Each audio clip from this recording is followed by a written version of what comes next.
اور پاکستان کی جو ڈگنیٹی ہے اس کے لیے دنیا میں بڑے بڑے انگلیاں بھی اٹھاتے ہیں, پھر بڑے بڑے وہ کام بھی کرتے ہیں, پاکستان کے خلاف سازشیں بھی کرتے ہیں. ابھی تو اڈوں وغیرہ کی بات بھی ہو رہی ہے کہ بھائی وہ دینے چاہیے. اگر پاکستان انکار کرتا ہے تو وہ پاکستان کے خود اپنے ایسے کام کیے ہوئے ہیں وہ اس میں پھنس جائے گا, تو مجبوراً وہ کام ان کو کرنے پڑتے ہیں. آپ کا کہنے کا مقصد یہ ہے کہ ہمیں اندرونی طور پر مضبوط ہونے کی ضرورت ہے, معاشی طور پر ہم اپنے آپ کو ایک مضبوط معیشت بنا کر سامنے لے کر آئیں, تو پھر ہمارے اوپر کسی قسم کی نہ اس طرح کے فیصلے مسلط کیے جائیں گے اور نہ ہم اس پوزیشن میں ہوں گے کہ کوئی کنٹری ہمیں مل کر وہ پابند کرے کسی چیز کے لیے. اس کے لیے ہمیں خود مختاری کی طرف جانا پڑے گا.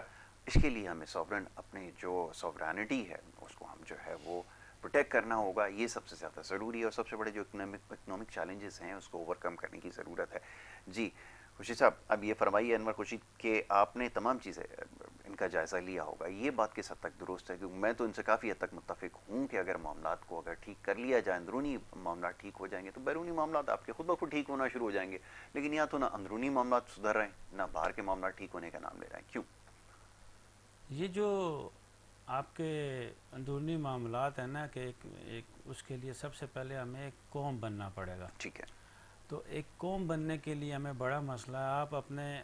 آپ اپنے صوبوں کو دیکھ لیں, آپ ہمارے صوبے کو دیکھ لیں, صوبے سندھ کو دیکھ لیں, یہ کس طرح سے وفاق کے ساتھ ٹسل ہے, کتنی لسانیت ہے, کتنا مسئلے مسائل ہیں. جب ہم آپس میں نہیں بیٹھیں گے, آپس میں ہم مل کے کام نہیں کریں گے, ہمارا جو شہر کراچی ہے وہ یعنی کہ تباہ حالی کی طرف جا رہا ہے ڈے بائی ڈے. اس کی رینوویشن ہونے کی بجائے اس میں ڈسٹرکشن ہو رہی ہے. ٹھیک ہے نا, جس کو اس میں اگر روزانہ 10 روپے کا کام کرنا ہے تو یہاں پہ 1 روپے کا کام ہوتا ہے. اس میں وہ بہتری کی طرف جانے کی بجائے نیچے جا رہا ہے. آپس میں یہ جو سندھ گورنمنٹ اور وفاق کی گورنمنٹ ہے یہ ہے. پھر لوگ ہیں, آپ سوشل میڈیا پہ چلے جائیں, کس طرح سے ایک دوسرے کے ساتھ ان کی بات چیت ہوتی ہے. تو ہم قوم کیسے بنیں؟ جب ہم قوم بنیں گے, ایک متحد ہوں گے, تو پھر ہم کیا ہمارے اندر وہ والی باتیں آئیں گی کہ ہم کسی کو کھڑے ہو کے دکھا دیں. ابھی ایک وہ جو ہم نے بچپن میں ایک کہانی سنتے آئے ہیں, آج بھی سنتے آئے ہیں کہ ایک شخص ہوتا ہے بیمار مرنے والا ہوتا ہے, اپنے چاروں بیٹوں کو بلاتا ہے اور کہتا ہے اس گٹھے کو توڑو تو نہیں ٹوٹتا, اور لکڑیاں لادا کرو اور توڑو, ٹک ٹک ٹک ساری لکڑیاں ٹوٹ جاتی ہیں. تو ابھی ہمارا گٹھا کھلا ہوا ہے, ہماری لکڑیاں جو کہ نا ایسے ٹوٹ سکتی ہیں. تو ہمیں ایک گٹھا ہونے کے لیے سب سے پہلے اپنے آپ کو دیکھنا چاہیے, ہمارے بڑوں کو دیکھنا چاہیے, ہماری بڑی پولیٹیکل پارٹیوں کو دیکھنا چاہیے, ہمارے تھنک ٹینکس ہیں ان کو دیکھنا چاہیے. باتیں سب صحیح کرتے ہیں, جب عمل کا وقت آتا ہے نا پھر انہی کی آف شور کمپنیاں باہر ہوتی ہیں, انہی کے مسئلے مسائل ہوتے ہیں. سارے جتنے بھی آپ کے پارلیمنٹیرینز ہیں یہ اس طرح سے بیٹھے ہوں, پھر اپنی جان بچانے کی جیسے ملک کرتے ہیں نا, جیسے سعودی عرب کی بات کی کہ اس کے سانسیں باہر پڑے ہوئے ہیں اور وہ لیٹا ہوا ہے امریکہ کے آگے, اسی طرح یہ پارلیمنٹین جتنے بھی ہیں یہ آتے کیسے ہیں ایسے, یہ ان کے پاس ووٹیں کہاں سے آتی ہیں, یہ کیسے بنتے ہیں, ایم پی ایم این اے کیسے بنتے ہیں, اور اس کے بعد یہ وزارتوں میں کیسے جاتے ہیں, پھر وہ جو پیسے لگے ہوتے ہیں وہ کیسے ریکور کیسے ہوتے ہیں. یہ ساری چیزیں ہیں, ان چیزوں کو دیکھیں گے تو وہ قوم کے اوپر قوم کی خاطر کوئی بھی نہیں آتا. کوئی بھی ایسا نہیں ہے جو قوم کی خاطر آتا ہے. جو قوم کی خاطر کوئی کام کرنا چاہتا ہے نا وہ کنارے پہ ہو کے وہ کرتا ہے. یہ جہاں پہ جو بھی آتے ہیں وہ اس کے لیے نہیں آتے. شاید پہلے زمانے میں ہوتا تھا, لوگ ایسے ہوتے تھے کہ آپ خلیفہ بنے, نہیں میں ذمہ داری نہیں لے سکتا, آپ بڑے بن جائیں, آپ بادشاہ بن جائیں, کہتا ہے میری ذمہ داری ہے, یہ میں ذمہ داری نہیں لے سکتا. ایک بڑی لمبی چوڑی کہانی ہے گدھے والی. وہ ایک گدھے والے کو لٹا دیا رات کو قبر میں, تو رات کو اس کو فرشتے, صبح بادشاہ بننا تھا اس نے, تو انہوں نے کہا جی جو پوری رات لیٹے گا قبر میں وہ صبح بادشاہ بنے گا. تو گدھے والا لیٹ گیا, صبح قبر سے باہر نکلا, کہتا ہے کہ جی میں تو ایک گدھے کا حساب نہیں دے سکا اللہ کو, تو میں بادشاہ اتنی بڑی بادشاہت کا کیسے حساب دوں گا. تو یہ اپنا جو ان کا کردار ہے نا پارلیمنٹیرینز کا وہ سب کے سامنے ہے. تو یہ کس کو لیکچر دیں گے, کس کو تعلیم دیں گے, کس کو ٹیچ کریں گے کہ یہ قوم بن جاؤ, تو یہ قوم بنے گی نہیں. اور اگر دیکھا جائے کہ اسی طرح کے حالات ان قوموں میں بھی ہیں, وہ کون سا